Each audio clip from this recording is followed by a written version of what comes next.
Hey, Miss Danish Mathematicians, coming to you with another video. This is our activity 2.2, still in the section Who Doesn't Love Puppies? Yay, tree diagram. So now you're going to get to construct your own tree diagram. We have seen someone else do it in the previous activity, or the book do it, and now you're going to do it. Yay, you. All right, so the 5 number spinner is spun twice, and the product is calculated. So let's talk about some vocabulary. Twice, hopefully you know, means 2. It's going to spin it twice. Boom, boom, spin twice. And the product is the answer to a multiplication problem.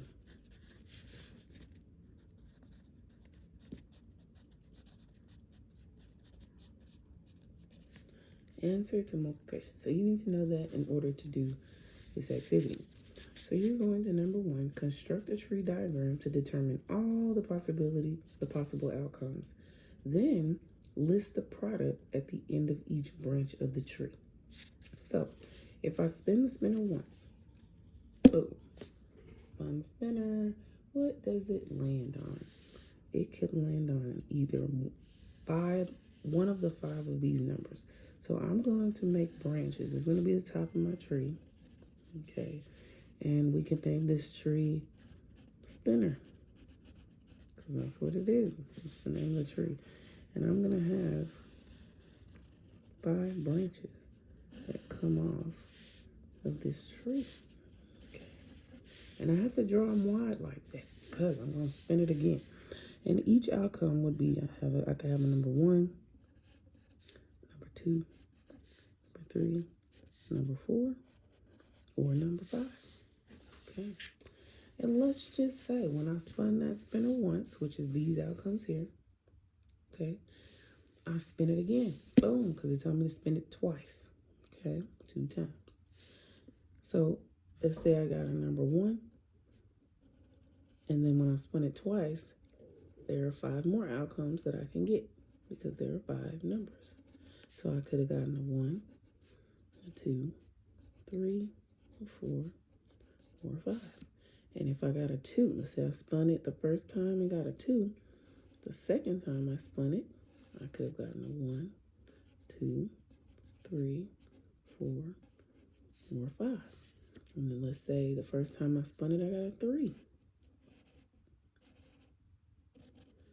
Then the second time I could have got a 1, 2, 3, 4, or 5. And the same with number 4 and number 5.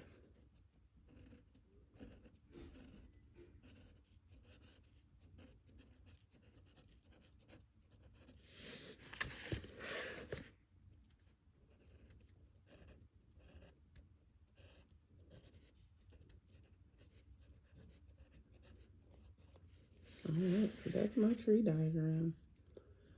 I have my first spin and my second spin.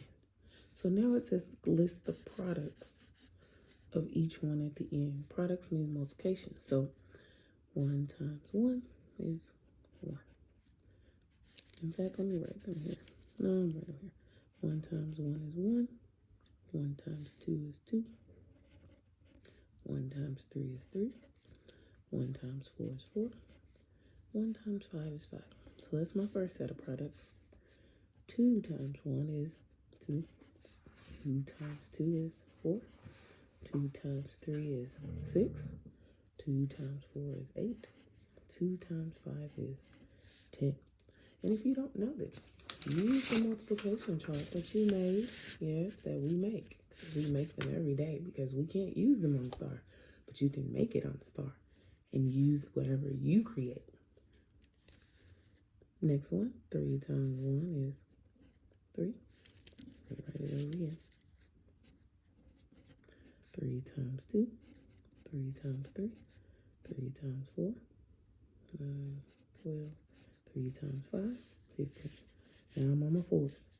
4 times 1, 4 times 2, 4 times 3, 4 times 4, 4 times 5.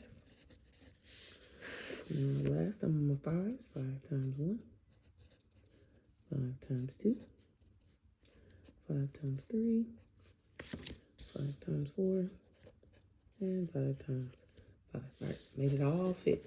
So this is my tree, and then these are the products of my tree.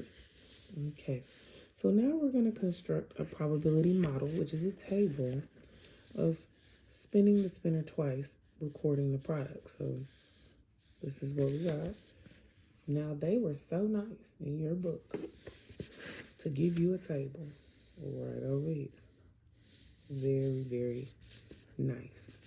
So, how many times was our product a 1? So, how many times do you see a 1? I only see one time out of 5, 10, 15, 20, 25 numbers. Okay. So, I'm going to put 1 out of 25 because that's my probability of getting a 1. So now I have to look at what's the probability of getting a 2.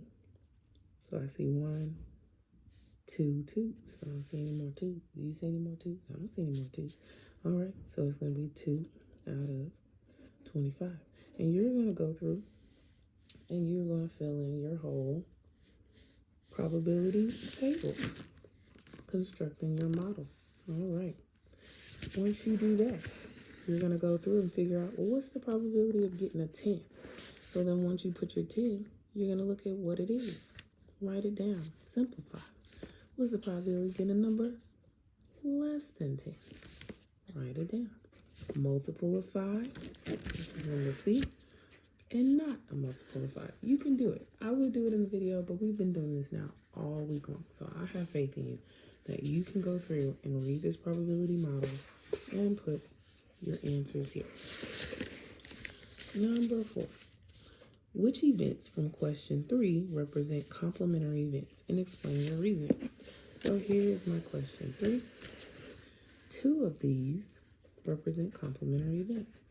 Hopefully you put multiple of 5 and not a multiple of 5, because that's what we've learned in the previous lessons. So multiple of 5 and not multiple of 5. And I need you to explain why. Because dot, dot, dot. Tell me why. You should know. We've done it. If you don't, ask your neighbor. Number 6. We are skipping number 5. Please cross that out. What event is complementary to the event that the product is an even number? So what is the complement of an even number? Just like multiple of 5 is complement to not multiple of 5. So what is the complement to even number? Okay, you should know that one too. And then determine the probability of both events. So once you figure it out, which I'm going to have to tell you to help you out, probability of an even number. And hopefully you said probability of not an even number, because those are complements. It's the not. Either it is or it isn't. Okay, so you're going to go back to your table over here, figure out what products were even numbers. Look at how many you have. Like I have 2 2s, so that's 2 2s, and then I have 1, 2, 3 4s. So I have 3. So you need to count up all your even numbers, and I would use your list here to count up all your even numbers. I wouldn't use the table. Go just count your even numbers. So 2, you have 1, 2, 3, 4, 5, 6, 7, 8. So keep going, count up all your even numbers, and then count which ones are not even, and then do your probability over the total, which is 25 numbers. So I can't wait to see what you come up with. And then number 7, last, what is the sum of the probabilities of 2 complementary events? What is the sum? We talked about this. Y'all should know it. Explain it, why it makes sense. All right. See you in the next video. Bye.